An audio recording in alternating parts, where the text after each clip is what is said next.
Welcome friend to असर education. Basically आज इस वीडियो के अंदर जो मैं बात कर रहा हूं वो यही है कि प्राचीन सभ्यताएं जो था उसका धर्म क्या था। प्राचीन सभ्यताएं आप सब जानते हैं कि प्राचीन में जैसे मिस्र की सभ्यताएं हो या मेसोपोटामिया का सिविलाइजेशन हो या हमारा सिंधु घाटी का सिविलाइजेशन हो, ग्रीक का सिविलाइजेशन हो, उस्मान सारे सिविलाइजेशन जो प्राचीन सिविलाइजेशन थे उनमें से हमने एक हमेशा सुना है, वाद विवाद होते हुए सुना है कि वो सिविलाइजेशन हिंदू सिविलाइजेशन या धर्म जो है वो हिंदू धर्म के ऊपर टच करते हैं बहुत सारे लोग कि वो जो है वो हमारा धर्म बड़ा है, पुराना है। बड़ा तो सभी कोई धर्म नहीं और सभी धर्म बड़े हैं। आपस में जो जिनको मानते हैं, जो जिनको फॉलो करते हैं, वो फॉलोअर्स जो है उस धर्म को अपने रूप में लेते हैं और समझते हैं, तो वो सही है, ठीक है, वहां पे कोई दिक्कत नहीं है। लेकिन वास्तविकता जो साइंटिफिक चीज है, जो हम या फैक्चुअल ग्राउंड पे बता रहे हैं कि जो वास्तविकता है, जो आपको जानकारी है, सोशल मीडिया पे जानकारी है, गूगल पे आप थोड़ा सा मेहनत करके गूगल पे सर्च कर सकते हैं कि वास्तविकता को जानिए, ठीक है। जो काल्पनिक चीज है उसके ऊपर हम ज्यादा फोकस नहीं करते हैं, लेकिन जो वास्तविकता है उसको समझने के लिए हम सभी को आवश्यकता है कि प्राचीन सभ्यताएं यदि था तो वो किस धर्म से, जो आज आधुनिक धर्म है, कुछ धर्म है खासकर जैसे हिंदू, मुस्लिम, सिख, ईसाई, बौद्ध धर्म हो गए इत्यादि कई सारे धर्म हैं जो आपको देखने को मिलते हैं। तो उनमें से प्राचीन जो सभ्यता था उसका क्या धर्म था, तो चलते हैं आज इसी पॉडकास्ट सेशन को आगे बढ़ाने। दोस्तों देखिए, प्राचीन सभ्यताएं और धर्म असर एजुकेशन का पॉडकास्ट सेशन में आप सभी का स्वागत है। क्या आप जानते हैं दोस्तों कि प्राचीन सभ्यताओं के धर्म और परंपराएं हमारे आधुनिक विश्वास और परंपराओं को कैसे प्रभावित करती है?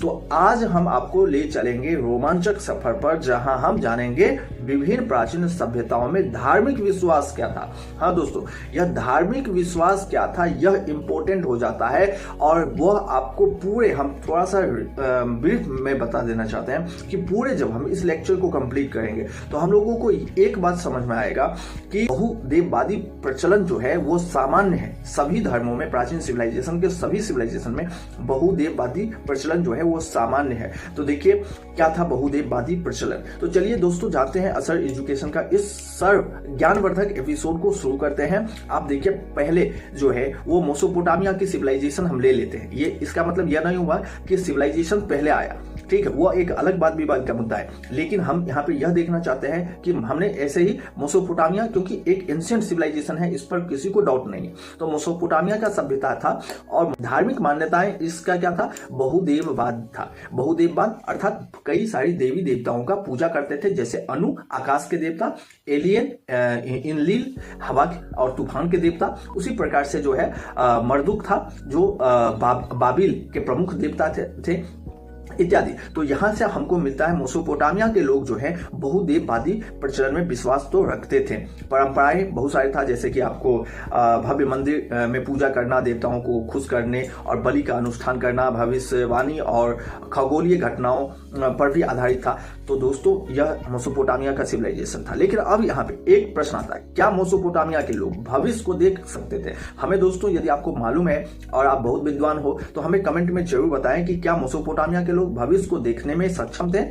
अब चलते हैं दोस्तों मिस्र इजिप्शियन सभ्यता की ओर, और यहाँ पर भी हम लोगों को देखने को मिलता है एक बात कि यहाँ पे बहुदेववाद था। बहुदेववाद किस फॉर्म में था? वो फॉर्म अलग होता है, एक सभ्यता से दूसरे सभ्यता के मध्य में फॉर्म तो अलग था, लेकिन सभी कहीं ना कहीं और किसी न किसी ढंग से बहुदेववादी प्रथा को पर विश्वास करते थे, जो आज हमारा सनातन हिंदू समाज है और भारतीय समाज में हिंदू धर्म कह लें या सनातन धर्म जिसे कहते हैं, और जैसा प्रचलन है वैसा प्राचीन काल में सभी प्राचीन सभ्यताओं का कहीं ना कहीं वही मान्यता था। अब दुनिया समझ सकता है कि दुनिया भारत से इन्फ्लुएंस हुआ है या भारत दुनिया से इन्फ्लुएंस हुआ है, यह एक बहुत बड़ा एक प्रश्न चिन्ह है जो बहुत सारे साइंटिस्ट हैं और हिस्टोरियंस हैं। बेसिकली साइंटिस्ट तो हम नहीं कहेंगे उन लोगों को, क्योंकि प्रमाण नहीं है, एक हाइपोथेटिकल चीज है। मानते हैं ऐसा कि ये सिविलाइजेशन बहुत प्राचीन था। वेस्टर्न साइड में आप चले जाइए तो वहां पे मानते हैं कि अंग्रेजों का सिविलाइजेशन बहुत प्रसिद्ध था, ठीक है, वेस्टर्न सिविलाइजेशन। वैसे ही मिडिल ईस्ट में चले जाएं तो वहां के सिविलाइजेशन अपने अपने ढंग से सब, लेकिन वास्तविकता क्या था?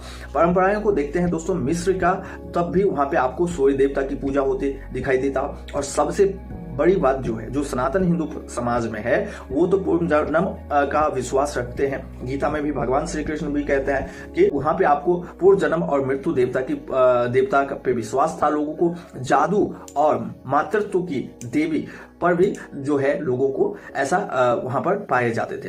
परंपराएं में आप देखें कि आत्मा की अमरता के लिए सब सुरक्षित रखना, यह एक जो है मम्मीकरण जिसको कहते हैं, वो वाला परंपरा यहाँ पे देखने को मिलता है।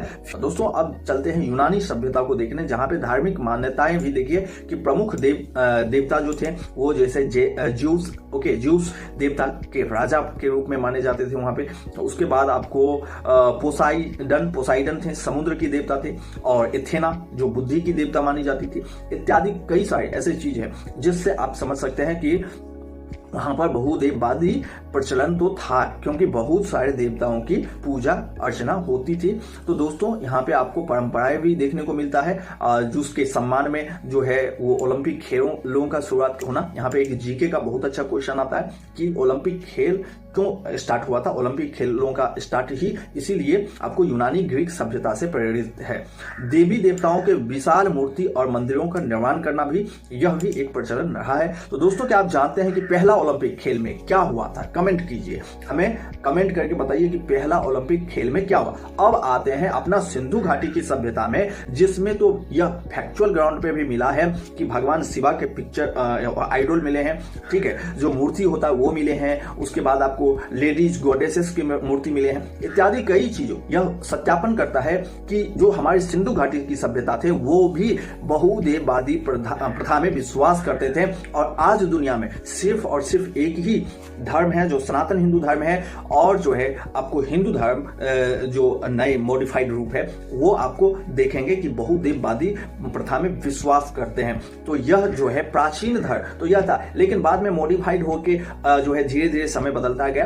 कहीं ना कहीं उसका आस्था वही चीज है, एक देव को ही मानने वाला आस्था है, लेकिन फॉर्म अलग अलग था, ठीक है, वे रास्ता अलग अलग था। लेकिन आज मार्ग दुनिया में इसलिए हो रहा है कि एक ही रास्ता से जाओ, या पहले के समय में एक्सेप्टेंस था और लोग जो है अधिकांश प्राचीन सभ्यता जो था वो कहीं ना कहीं बहुदेववादी प्रथा में विश्वास करते थे, जो कि आज देखने को नहीं मिलता है। तो यह एक फैक्ट था, और इस में पूरे हम माया सभ्यता को भी ले, माया सभ्यता में जो प्रमुख देवी देवता था वो सर्प देवता थे, ठीक है, इत्यादि। आप जितने भी सभ्यता देख लें, प्राचीन कहने का मतलब है कि प्राचीन जितने भी सभ्यता था उसको कहीं ना कहीं मतलब मॉडिफाइड किया गया, इतना मॉडिफाइड किया गया कि उसके जो आप कहें, जैसे हमारे संविधान में जो है वो सेकुलर शब्द को लाकर जो है पूरे संविधान के एक आत्मा को ही परिवर्तित कर दिया गया। उसी प्रकार से जो है वो जो बहुदेववादी प्रथा था, एक वे था, रास्ता था, उसको बंद कर दिया गया, और एक देववादी और एक ही रास्ते से जो है वो अपना अपना सभी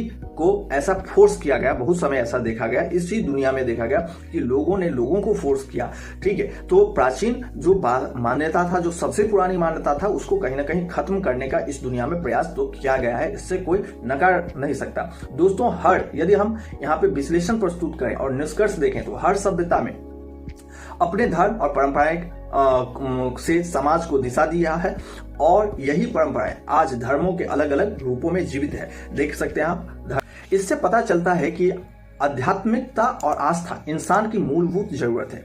जो कहते हैं कि धर्म मूलभूत जरूरत नहीं है, तो ऐसा नहीं है। प्राचीन काल से ही धर्म जो है इंसानों की मूलभूत जरूरतों में से एक माना गया है धर्म को।